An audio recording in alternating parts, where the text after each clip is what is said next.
throne! Welcome to MojoPlays, and today we're taking a look at 10 failed games that Sony hopes you'll forget about, but you know we won't.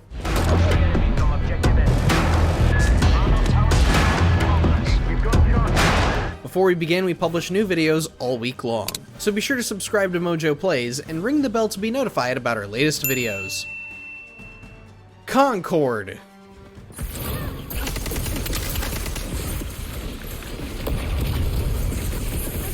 Let's just get this one out of the way, okay? We're tired of talking about this game. But hopefully by now, you'll have heard most of what happened with Concord. It was a hero shooter that floundered in development for 7 years before Sony got involved. Then they dumped $400 million into the game and the acquisition of developer Firewalk Studios. Then they believed Concord would be the next Star Wars, and then the game bombed. That's the whole story in a nutshell. Oh my, how dramatic. Nothing about Concord distinguished itself from other hero shooters, and the gameplay felt slow and awkward between most of the characters. Sales were so abysmal that Sony went and gave up on it, and then removed the game from sale merely 11 days after launch. And now, Concord only exists as a limited edition PS5 controller, and that one decent episode on Amazon's Secret Level series. Also, it is a pleasure flying the galaxy with you. Also, you do not stand a chance. And your name does not intimidate us. Extreme series. On your mark, get set, Go!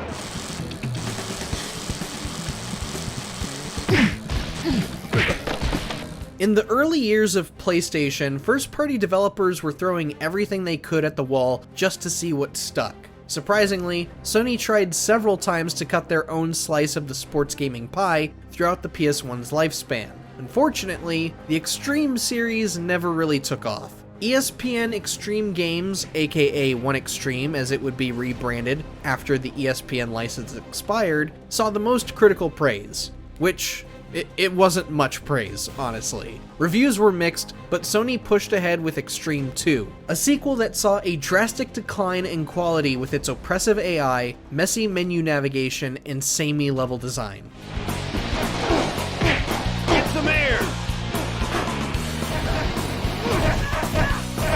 3 Extreme, the final game in the series, did even worse. Eventually, Sony gave up on this series and hasn't bothered revisiting Extreme Sports as a whole since. At the time of this video, 2 Extreme is the only entry in the series that is commercially available on PS5 and PS4.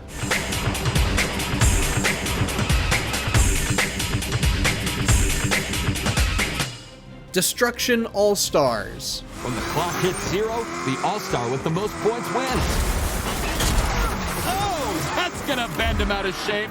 Speaking of sports games, or games with a sport-ish attitude about it, Destruction All-Stars tried to make Demolition Derby more appealing with a cast of colorful combatants, showboats, and influencers. Unfortunately, not any one of the characters are likable in any way, and come off obnoxious with their lackluster trash talk. Think if WWE wrestlers were told they couldn't curse or say anything alluding to harm in any way, shape, or form. Not so exciting now, is it? As for the gameplay, the map selection was unbearably lean with only a few maps to choose from. Story campaigns were locked behind paywalls, and the scoring system was just way too convoluted for a game about smashing cars. Their hero vehicle is just waiting for the call any second now. Despite an attempt to renew interest with a slight revamp, nobody was biting.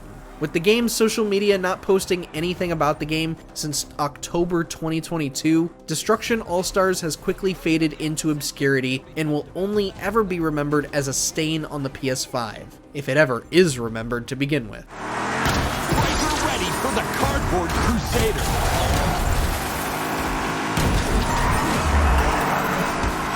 Motor Tune Grand Prix.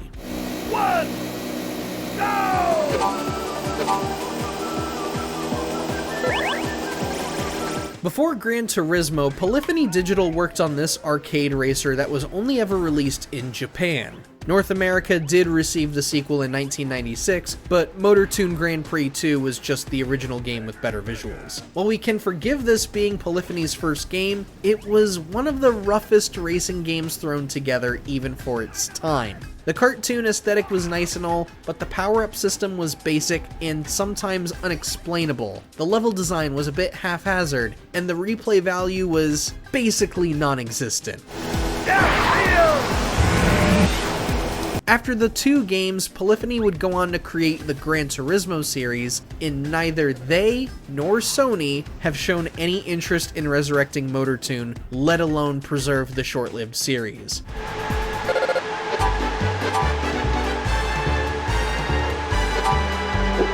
Lair. The Mokai are burning the city! The city is burning! Though Sony may not believe it, there is appeal in a video game that lets you fly your own dragon and engage in fantastical warfare. Lair looked like that fantasy could come true, but Sony themselves ruined any chances the game had. Developer Factor 5 already had a ton of trouble putting the game together before Sony came in and told them that they needed to incorporate the motion-based 6-axis controls of the DualShock 3. Because reasons. They're flying in formation! Must be ice dragons. I'm on him, Stro. What resulted was a fantasy game that felt horrible to play and ultimately put Factor 5 in a compromising position. After launch, Sony ceased working with Factor 5 due to the commercial and critical failure of the game, the studio never recovered, and eventually, Factor 5 closed its doors in 2011. I can't keep track of their dragons! They're everywhere! Let's talk more killing, burners. Erica. This is about my father. Your father's case was never solved. Pretty sure there's a connection. In their post-SingStar life, London Studio was not known for much else until 2019 when they put out Blood and Truth for PlayStation VR. However, this was not the studio's final game. Roughly 3 months later, interactive movie game Erica released on PlayStation 4. London Studio had co-developed the game with another studio known as Flavorworks, while Sony Interactive Entertainment published it themselves on PS4. Erica made no waves in the press as review scores came back lukewarm and underwhelming.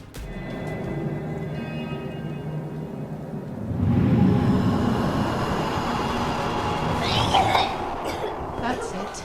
Sony themselves have never said a word about the game in general, outside of maybe a social media post or two, though we recommend you check it out for yourselves if you're itching for something new in this genre.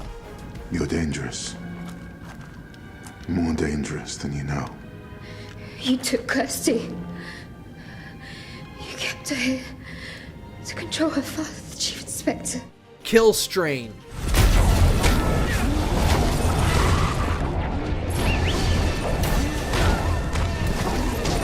While many voice their disdain for Sony pushing for live service games, almost none will remember the early attempts during the PS4 years. Kill Strain was among the first, and was arguably the most embarrassing on account of how cobbled together it seemed.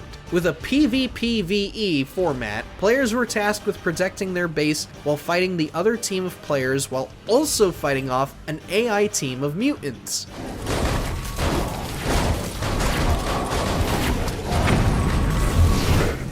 At 50%. Yeah, it was far too chaotic for a competitive shooter, and it didn't take long for players to just drop it entirely. In April 2017, less than a year after it launched, Sony Europe announced that Kill Strain would shut down in December 2017. Not one soul voiced their outrage over this, and Sony will likely never bring this IP back ever again.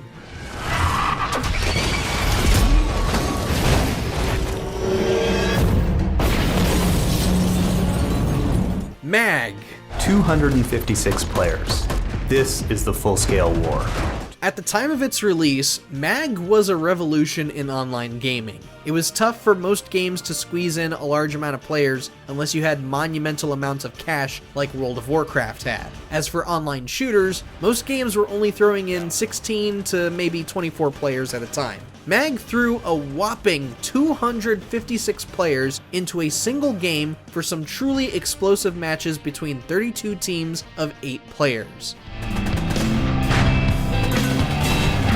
Unfortunately, it was not meant to last. Sony announced MAG's servers would close in January 2014. No reason was given as to why the decision was made, though one can probably assume Call of Duty kept drowning out competition, like MAG, with its annual releases, thus causing low player count. This would be one of the final attempts Sony would make in creating their own blockbuster FPS game before then-President Shuhei Yoshida and other Sony executives decided it was time to focus on what the publisher was good at: narrative-driven, single-player games. Prepare yourself for the more rigorous battles ahead. Good luck. The Order 1886. You forget, Lord Chancellor. I'm as good as dead already. With the PlayStation 4 having exited its first year with great success, Sony was ready to get the hype rolling with The Order 1886. Folks were enamored with how realistic the game looked at the time, but how did it play? Well, not particularly great. The intense focus on making the game cinematic often got in the way of players nailing shots, and the short length left many wondering what they were even getting hyped for in the first place with such an unfinished story. What says the Order of Her Majesty's Royal Knights in the matter of Whitechapel? Aye or nay? Nay! The Order 1886 wound up being widely regarded as one of the biggest disappointments in 2015. While developer Ready at Dawn was ready to start working on a sequel, like the ending implied, Sony was less than satisfied and moved on without them. To this day, The Order 1886 remains an unfinished story, forever left to be nothing more than that one game Astrobot likes to reference every now and again.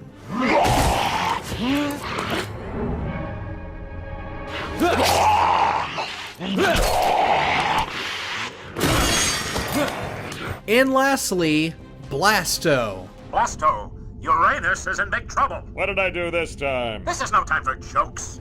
Of any IP Sony has ever introduced, no game has ever been ignored so explicitly often as Blasto. This was a PS1 third-person shooter developed by Sony's internal staff and featured comedian Phil Hartman as the voice of the titular protagonist. Reviews were not kind, to say the least, and only die-hard PS1 players gave it the time of day, few singing any kind of praise about it.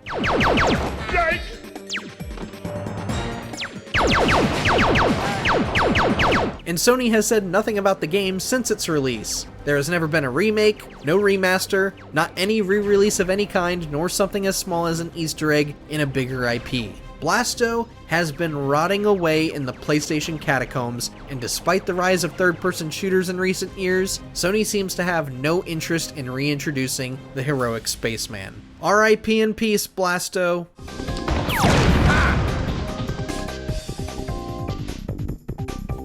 Have you played any of these games for yourself? Let us know down in the comments, and be sure to subscribe to MojoPlays for more great videos every day. Sebastian? Friend. You don't have to do it.